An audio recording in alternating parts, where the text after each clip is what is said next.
नमस्कार दोस्तों। क्या भारत का मेन स्ट्रीम मीडिया, जो कथित रूप से मेन स्ट्रीम है, वो बौखला गया है? वो नरेंद्र मोदी को 400 पार दिखाने के लिए हर जुगत लगा रहा है? क्या तमाम सर्वे एजेंसियों को नरेंद्र मोदी ने इतना पैसा दे दिया है कि वो कुछ भी करने को तैयार है? और क्या नरेंद्र मोदी इतना बौखला गए हैं कि वो कुछ भी उलझुल बोलेंगे और आज भी उसका सहारा पंडित जवाहरलाल नेहरू को लेंगे? यानी पंडित जवाहरलाल नेहरू का भूत उनके और उनके संगठन पर सिर में सवार है। और क्या राहुल गांधी के न्याय से ये इतना डर गए हैं कि अब उल जुलूल हरकतों के साथ साथ तमाम झूठे प्रचार नैरेटिव बनाने की पूरी कोशिश करेंगे? कमोबेश आज आपसे इसी पर बात करूंगा। हरियाणा में कांग्रेस की बढ़त से इतना डर गए कि साहब मुख्यमंत्री पद से इस्तीफा दिला दिया, अपने दोस्त को दिला दिया, और मुख्यमंत्री पद से इस्तीफा नहीं दिलाया, उसके बाद में उन्हें विधानसभा से भी इस्तीफा दिलवा दिया। और आज मनोहर लाल ने, जो मुख्यमंत्री हैं हरियाणा के, उन्होंने विधानसभा में इस्तीफे की घोषणा कर। मैं इस सदन के सामने, मैं एक मान सदन के सामने घोषणा करता हूं कि मैं आज करनाल विधानसभा से त्याग पत्र देता हूं।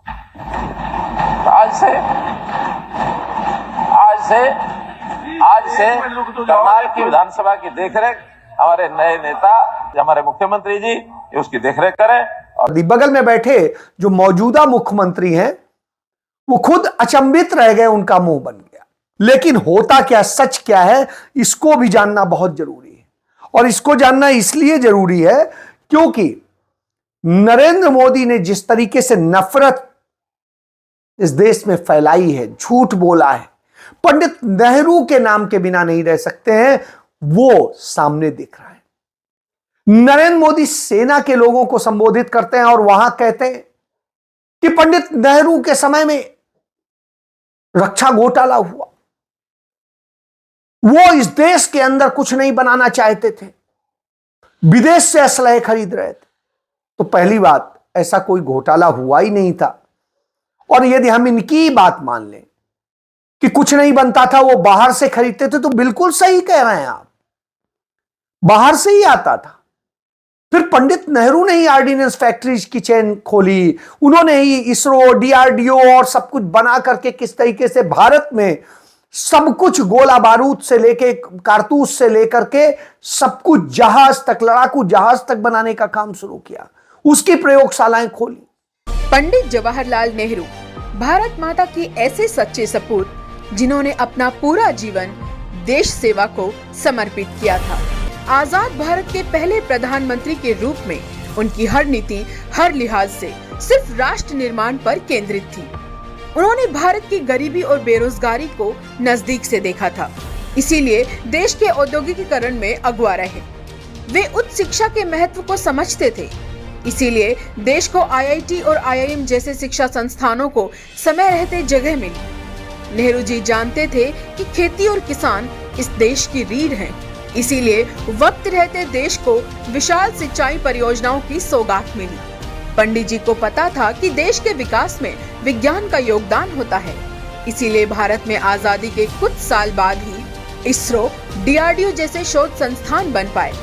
चाचा नेहरू निरोगी और स्वस्थ देश का महत्व समझते थे, इसीलिए एम्स जैसे अस्पताल तैयार हुए। पंडित जी के समाजवाद में जहां सार्वजनिक क्षेत्र में एक से बढ़कर एक सरकारी उद्योग देश सेवा में लगे, वहीं निजी क्षेत्र में छोटे और मझोले उद्योगों के जाल ने भारत की आत्मनिर्भरता की दिशा में बड़े कदम उठाए गए। पंडित जवाहरलाल नेहरू ने सही अर्थों में एक नए भारत के निर्माण की कल्पना को साकार किया और आने वाली पीढ़ियों को भारत के विकास की यात्रा का मार्ग दिखाया। तो साहब, ये कोई नई बात तो आप नहीं कह रहे। उन्होंने आत्मनिर्भर बना के खड़ा किया। आप जरूर इस देश को दूसरों के हाथ बेच रहे हैं। लगातार आप जो खरीद कर रहे हैं, कहां से, कहीं अमेरिका से खरीद रहे हैं, कहीं फ्रांस से खरीद रहे हैं, कहीं कहीं से खरीद रहे हैं, और हर एक खरीद में घोटाले, घोटालों पर घोटाले, घोटालों पर घोटाले। किसी से छिपे नहीं। तो जब यह आप बात कहते हैं तो अपने दामन में भी झांक लीजिए। उन्होंने तो इतना आत्मनिर्भर बना दिया कि आपको स्पेस तक वो पहुंचा के गए थे, परमाणु तक का न्यूक्लियर रिसर्च सेंटर तक खोल करके गए थे। आपने क्या किया है? आपने तो उन्हीं के बनाए सेंटर से कुछ बहुत काम किया, उसमें भी विदेशियों को घुसेड़ दिया। बाहर से सामान आता है, यहां असेंबल हो जाता है और कहते हैं साहब कि मेड इन इंडिया। वो मेड इन इंडिया नहीं है। इसको लेकर राहुल गांधी बड़ा सही कहते हैं कि चाइना से आता है, यहां असेंबल होता है और आप कह देते हैं मेड इन इंडिया। यह आपका फ्रॉड है। तो वो फ्रॉड है। फिर देश की सीमाएं आपने कैसे बेची हैं? सामने दिख रहा है चीन ने जैसे हजारों वर्ग किलोमीटर हमारी जमीन कब्जा कर ली है, वो किसी से छिपा नहीं। रोज बरोज हमारे सैनिक शहीद हो रहे हैं, किसी से छिपा नहीं है। पाकिस्तान को आपके मोहन भागवत भाई बताते हैं और उससे अपने आत्मीय रिश्ते बताते हैं। हम भी कहते हैं सब प्यार से रहो, लेकिन साहब यहां तो खेल दूसरा है। आपको डराएंगे, आपको चाइना के नाम से, पाकिस्तान के नाम से, और वो वहां गलबैयां डालेंगे। सबको पता है 18 बार आप चीन के राष्ट्रपति से मिले और वो भी प्रधानमंत्री बनने के बाद। उसके पहले जो मिले हैं वो अलग। क्या कनेक्शन है भाई? और आप तो बगैर बुलाए पहुंच जाते थे पाकिस्तान के प्रधानमंत्री के यहां, अचानक पहुंच जाते थे कि वह चाय पीने आ गया हूं। किसके पैसे से? हमारे आपके पैसे। तो यह भी है, देश ने देखा है। चलिए इन सबको छोड़े, आपके समय में जो घोटाले हुए वो प्रूव हैं। चाहे कारगिल में जब हमारी बैटल हुई, उस बैटल के दौरान काफीन तक के घोटाले हुए। कैफीन के घोटाले के अलावा आप देखिए, आपके समय में तो सारे आरोप जो लगाए गए वो झूठे साबित हुए हैं, अदालत में साबित हुए हैं। आपकी जांच एजेंसियों ने और आपकी कोर्ट ने साबित किया। आपकी कोर्ट इसलिए कह रहा हूं कि अदालतें आजकल आपके हिसाब से फैसले देती हैं। कांग्रेस पार्टी पर आपने जिससे वो सच सामने लाए, आपके झूठ को वो बेनकाब ना करे, इसके लिए उस पर हमला करते हैं। उसके अकाउंट सीज करा देते हैं इनकम टैक्स से, जबकि राजनीतिक पार्टियों पर इनकम टैक्स लगता ही नहीं। उस पर जुर्माना लगवा देते हैं 210 करोड़ का। साहब जब आप ये लगाते हैं और उस पर भी फिर ब्याज लगवा देते हैं, तो जब ये सब लगाते हैं तो जाते हैं ट्रिब्यूनल, जाते हैं वहां से उनको खारिज करा देते हैं, वो हाईकोर्ट जाते हैं तब खारिज करा देते हैं। सबको पता है कि इस देश में अदालतों से लेके सब कुछ आप बन गए, वो गुलामी कर रहे हैं। इसको हमने देखा है, जिस तरीके से राहुल गांधी को सजा कराई गई, जिस तरीके से कांग्रेस के खाते फ्रीज किए गए और सब कुछ हो रहा है, उस पर वो लगाया जा रहा है जो कि कानूनन टैक्स फ्री है, उन पर टैक्स लगाया जा रहा है। यह अपने आप में बताता है कि आप इस देश के साथ क्या कर रहे हैं। यह आपका डर दिखाता है।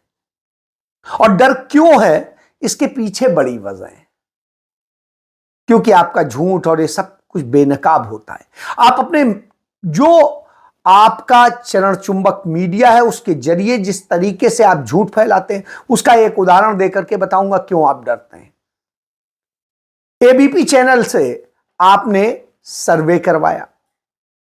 सी वोटर जो सबको पता है, यशवंत देशमुख, नानाजी राव देशमुख जो आरएसएस के पुरोधा थे, उनके वो पोते हैं और उनसे जो उनका सी वोटर है। क्योंकि आप जब हार रहे होते हैं, आपको डर होता है, तब आप ऐसे करते हैं। क्यों आज इस देश का युवा कराह रहा है, इस देश की महिलाएं कराह रही हैं, इस देश का किसान रो रहा है, इस देश का श्रमिक परेशान है, पीड़ित है, और इस देश का सामाजिक समरसता खत्म हो गई है, सामाजिक अन्याय हो रहा है। तो इन्हीं सारे मुद्दों को लेके राहुल गांधी ने भारत जोड़ो न्याय यात्रा शुरू की। यही 5 बिंदु थे: सामाजिक न्याय, आर्थिक न्याय, महिला न्याय, युवा न्याय, किसान न्याय, श्रमिक न्याय। और इन्हीं मुद्दों को लेकर जब शुरू करी तो उन्होंने उस पर काम किया। अपने आप नहीं किया कि एयर कंडीशन कमरों में बैठ करके बना दिया जाए, उसके लिए पूरी योजना तैयार कराई और फिर उस पर इकोनॉमिक सलाह ली कि कैसे होगा, और उसके बाद में राहुल गांधी ने धीरे धीरे उसका खुलासा करना शुरू किया। उन्होंने युवा न्याय की बात की। 30 लाख रोजगार हैं जो आज खाली पड़े हैं, उसको हम भर के आपको दे देंगे। हर ग्रेजुएट को 1 साल के लिए पेड अप्रेंटिसशिप का अधिकार। Law on paper leak so that we formalize how exams are done. A concept where we are taking 5,000 crores so that youngsters like you can get that money to start your own business. तो आजकल का हिंदुस्तान का economic system है, आप young लोग हो, आपको समझ आ रहा है क्या हो रहा है इसमें? सर जैसे ये अपने टी शर्ट या कुछ भी आता है, फ़ोन होता है, वो मेड इन चाइना या बाहर से आता है। Very good. तो प्रोडक्शन कहाँ हो रही है? बाहर से सर, चाइना में? चाइना से। तो जॉब कहाँ जा रही है? बाहर जा रही है। ठीक है, उसको बेच कौन रहा है? जो उद्योगपति और वो उनके। तो क्या हो रहा है, चाइना का माल हिंदुस्तान में बेचा जा रहा है। चाहे वो सेल फोन हो, इसके सारे के सारे कंपोनेंट्स चाइना से आएंगे, यहां पे असेंबल कर देंगे और फिर कहेंगे made in India. Not made, it is not made in India, it is assembled in India. Assembly में और मेक इन इंडिया में बहुत फर्क है। मेक इन इंडिया मतलब ये पूरा का पूरा जो इसका स्ट्रक्चर है ये यहां बना है, लाखों युवाओं को रोजगार मिल रहा है। असेंबल्ड इन इंडिया मींस इसके सब पार्ट चाइना में बन रहे हैं और वहां पे मतलब 10, 15, 20 लोगों को जॉब मिल रहा है और यहां पे एक बंदे को जॉब देने वो जोड़ रहा है। उस युवा न्याय में नौकरी भी है, पक्की नौकरी, पक्का व्यवसाय, पक्का रोजगार और रोजगार की सुरक्षा। जब इस दिशा में राहुल गांधी ने काम किया तो आपको डर लगने लगा, क्योंकि इस देश में 25 साल तक की उम्र के जो युवा हैं वो दुनिया में सबसे बड़ी आबादी है। तो आपको लगा ये तो राहुल गांधी बहुत बड़ा वोट बैंक ले जा रहे हैं। इसके बाद राहुल गांधी ने किसानों की बात की। किसानों की लंबे अरसे से मांग थी। जब स्वामीनाथन आयोग की रिपोर्ट आई, जो आयोग भी कांग्रेस ने ही बनाया था, उसकी रिपोर्ट में आई और उसकी रिपोर्ट में 201 सिफारिशें की गई, जो कांग्रेस ने अपने शासनकाल में ही 175 सिफारिशें लागू कर दी। जो चंद बची थी वो भाजपा को करनी थी लेकिन नहीं की गई। नतीजतन अब राहुल गांधी उसकी बात कर रहे हैं। वो कह रहे हैं हम सरकार में आते ही एमएसपी की कानूनी गारंटी देंगे। अब ये नहीं चलेगा कि एमएसपी घोषित हो गया, कोई ले या ना ले, लेना ही होगा। और इसका इकोनॉमी भी समझा दिया। किसान न्याय की बात हो गई, फिर श्रमिक न्याय की वो बात करते हैं कि श्रमिकों को कैसे उनकी सुरक्षा दी जाए, उनको किस तरीके से किया जाए, उनको एक सामाजिक पेंशन हो जिससे वो इस हालत में ना हो कि कल के दिन अपने काम से मुक्त हुए तो भीख मांगते घूम रहे हैं, 5 किलो अनाज के लिए लाइन लगाते घूम रहे हैं। नहीं है, हम आपको लाइन लगाने वाला नहीं बनाएंगे। यह राहुल गांधी की सोच। और उसके बाद में वो महिला न्याय की बात करते हैं। This country does not belong to men. It belongs to both men and women. We got independence. If you look at the role of women in that struggle, it was no less than men. So why should they have less rights? Hindustan की हर गरीब महिला को सीधे bank account में हिंदुस्तान की सरकार साल के 1 लाख रुपए देगी। सरकारी वैकेंसीज में महिलाओं को 50% आरक्षण। आशा, आंगनवाड़ी और मिड डे मील में जो काम करती हैं, सेंट्रल गवर्नमेंट का जो भाग है, जो शेयर है, उसको हम दुगना कर देंगे। हर पंचायत में एक अधिकार मैत्री को हम अपॉइंट करेंगे। वो महिलाओं को उनके अधिकारों के बारे में समझाएंगी और उनके अधिकारों के लिए उनके साथ मिलकर लड़ेंगे। हर डिस्ट्रिक्ट में हम एक सावित्री फुले महिला हॉस्टल खोलने जा रहे हैं। जो महिलाएं काम करती हैं, जॉब करती हैं, उनको वहाँ पे सिक्योरिटी मिलेगी, अच्छा भोजन मिलेगा। कि महिलाओं की जब भागीदारी, हम आधी दुनिया कहते हैं तो आधी दुनिया होना चाहिए, तो उनका केंद्र सरकार की नौकरी में 50% महिलाओं को रिजर्वेशन मिलेगा। कांग्रेस पार्टी ने अपने अधिवेशन में पास किया था कि वो सत्ता में आई तो महिलाओं को राजनीतिक सामाजिक आरक्षण देगी, सुरक्षा देगी, न्याय देगी। और उसी लिए दबाव में आकर के नरेंद्र मोदी सरकार को मानना पड़ा और बिल लाना पड़ा महिला आरक्षण का। और जब वो लेके आए महिला सशक्तिकरण बिल तो उसमें भी उन्होंने बेईमानी की, लेकिन कांग्रेस ने महिलाओं के लिए साथ देने की बात करी और दिया, भाजपा को उसमें समर्थन दिया। तो वही अब राहुल गांधी यही कहते हैं, हम ये इंतजार नहीं करेंगे, हम देंगे। जो उनके पिता ने शुरुआत की थी उसी को आगे बढ़ाएंगे। यह बड़ी चीज है, उनकी दादी ने शुरुआत की थी वो बढ़ाएंगे।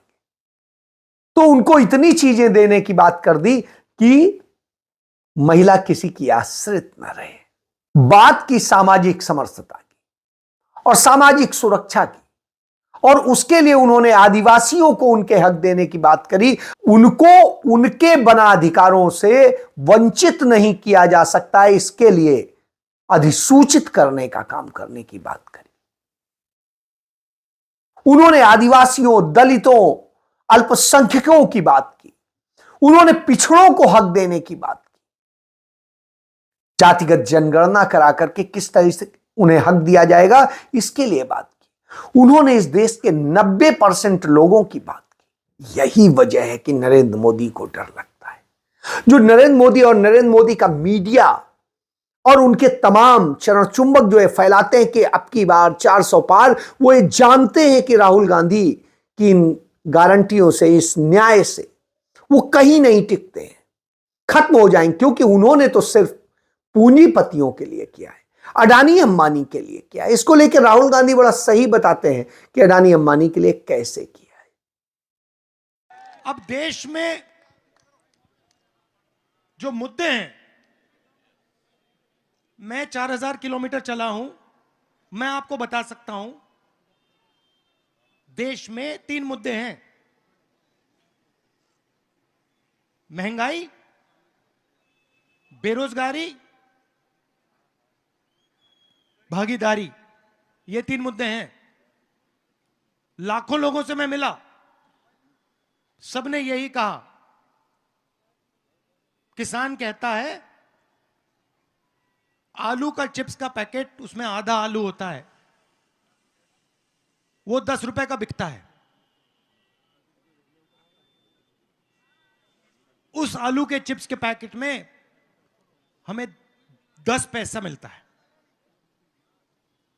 युवा कहता है भाई बेरोजगारी है, रोजगार नहीं मिल सकता। हर युवा कहता है लाखों रुपए हमें प्राइवेट कॉलेज यूनिवर्सिटी में देने पड़ते हैं। कभी आपने मीडिया को यह बात बोलते हुए सुना?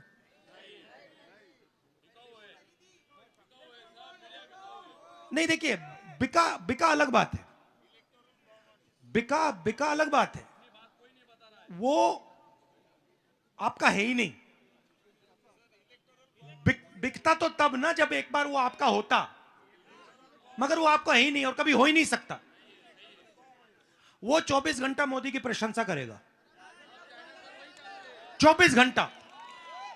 विपक्ष का आपको उस पर कोई नहीं दिख सकता, ठीक है? तो आपकी मीडिया में भागीदारी नहीं है।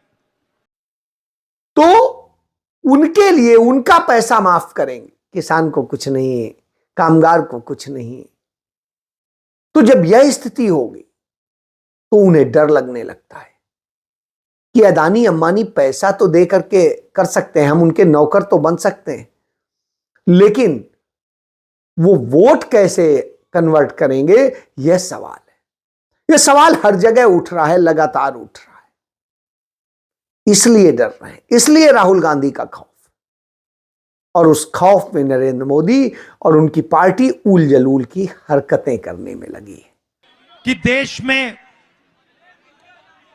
आरएसएस के लोग, कट्टरपंथी लोग नफरत फैला रहे हैं, भाई को भाई से लड़ाने की कोशिश कर रहे हैं, एक भाषा को दूसरी भाषा से लड़ाते हैं, स्टेट को दूसरे स्टेट से लड़ाते हैं, एक जात को दूसरी जात से लड़ाते हैं, एक धर्म को दूसरे धर्म से लड़ाते हैं। और मीडिया में तो बात आती नहीं है। मीडिया में बस मोदी जी का चेहरा दिखता रहता है 24 घंटा।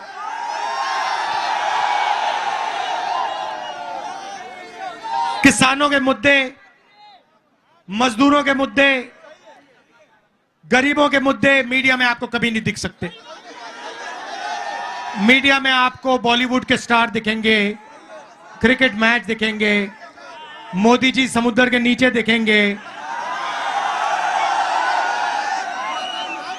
सी प्लेन में उड़ते हुए दिखेंगे, फिर कभी आपसे कहेंगे भाइयों और बहनों थाली बजाओ, मोबाइल फोन चमकाओ। कोविड से लाखों लोग मर रहे हैं और नरेंद्र मोदी सबको एक साथ नचवा रहा है। तो ये ड्रामा देश में चल रहा है, नफरत फैलाई जा रही है। तो हमने सोचा मीडिया में बात नहीं आती, चलो भारत जोड़ो यात्रा करते हैं, नफरत के बाजार में मोहब्बत की दुकान खोलते हैं। और पूरे देश में लोगों को साफ पता लग गया कि एक तरफ नफरत है और दूसरी तरफ मोहब्बत है। इससे आप समझ जाइए कि अब नरेंद्र मोदी की सरकार का अंत आ गया है, और अंत आ गया है उन जातियों का, अंत आ गया है उन सारी चीजों का। हम एक दिन पूरी सरकार बदल देंगे, हम एक दिन पूरी सरकार बदल देंगे। तो आज राहुल गांधी भी उस सरकार बदलने की बात करते हैं। क्यों? क्योंकि भारतीय जनता पार्टी के लोग बेरोजगारी, महंगाई और नफरत का फायदा उठा करके इस देश के युवाओं को रूस से लड़ने भेज देते हैं। उन्हें यह नहीं बताते हैं कि आप रूस से जाएं। तो यह भारतीय जनता पार्टी के नेता के बेटे ने इस तरह का अपराध किया। वहां कई हमारे युवा मर गए, रूस के लिए मर गए, अपने देश के लिए नहीं। इससे आप समझिए कितनी बुरी दशा में लाके खड़ा कर दिया। और यह नफरत आज से नहीं है, सदैव से चल रही है। उस नफरत को समझने की जरूरत है, कैसे इन्होंने नफरत का खेल खेला है और उस नफरत के बूते कैसे आपको बर्बाद करते हैं। तो मोदी की चोरी लगातार पकड़ी जा रही है और राहुल गांधी की सच्चाई और इस देश के लिए समर्पण सबके सामने आ रहा है। इसीलिए भारतीय जनता पार्टी, आरएसएस, नरेंद्र मोदी और उनकी पूरी सेना डरी हुई। जय